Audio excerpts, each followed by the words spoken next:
সামনে বাংলাদেশে আমাদের জন্য ভয়াবহ সে আরেকটা সিপাহী বিপ্লবের করুণ প্রতি অপেক্ষা করছে। আপনারা অনেকে ভাবতেছেন এইটাও কি সম্ভব?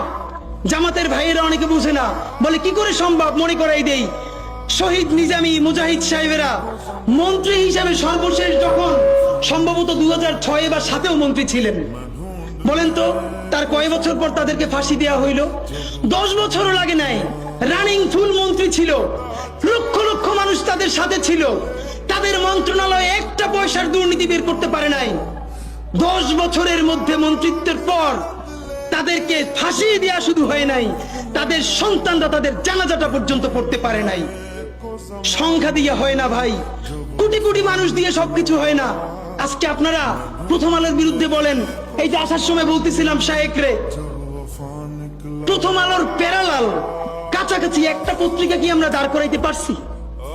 অনেকে বলে আমার দেশের কথা, আজকে শুধু বলি, পরশু জানলাম প্রথম আলোর 10 ভাগের 1 ভাগ বিনিয়োগ এবং আর্থিক সংগতি আমার দেশের নাই। 5 কোটি টাকা হইলে আমার দেশে একটা নতুন প্রেস কিনতে পারে, তাইলে পত্রিকাটা ঠিক মতো ছাপাইতে পারে, ভাড়া লাগে না, সেই টাকাটাও তাদের নাই। ভাই, ভালোবাসা দিয়া পয়সার কাজ হয় না। 50,000 টাকা যে এই লোকটার স্যালারি, এই কাজ যদি 20,000 টাকা দিয়ে করাইতে চান, কোনদিন 50,000 টাকা রিপোর্ট এবং স্কিল আপনি পাবেন না। ওই 50,000 টাকাই লাগবে। মানুষ মাগনা কাটে 3 দিন, একজনকে দাওয়াত খাওয়ায় 2 দিন 3 দিন, তারপরে আর চলে না। আমাদের আর্থিক যোগ্যতা অর্জন করতে হবে। আমাদের অনেকগুলো প্রতিষ্ঠান লাগবে, একটা প্রতিষ্ঠান না। আমাদের ভাইদের সমস্যা কি জানেন?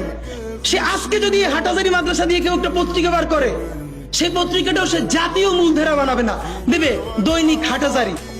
সে বানাবে মানে কোনো না কোনো ঘুরে ফিরা তার চিন্তায়, মননে, মগজে প্রথমে হয়তো হাটহাজারী, সর্বোচ্চ বড় হইলে হেফাজত, এরপরে সর্বোচ্চ বড় হইলে বাংলাদেশের শুধু মুসলমান। ভাইরা, এই মুসলমানের বাইরের যে জনগোষ্ঠী, সেটা কি আপনার না? আপনি ভাবেন এই দেশের আপনি প্রধানমন্ত্রী, তারপরে ভাবেন আপনার জনগোষ্ঠী কারা, আপনি সেরকম চিন্তা করেন।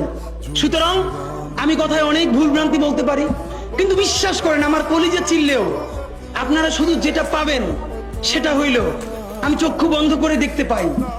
আমরা যদি যোগ্যতা নিয়ে 5-10 বছরের মধ্যে দাঁড়াইতে না পারি, এই ভিডিও, এই ছবি, এই শহীদ পরিবার, এই আহত, এদের জীবন তো শেষ।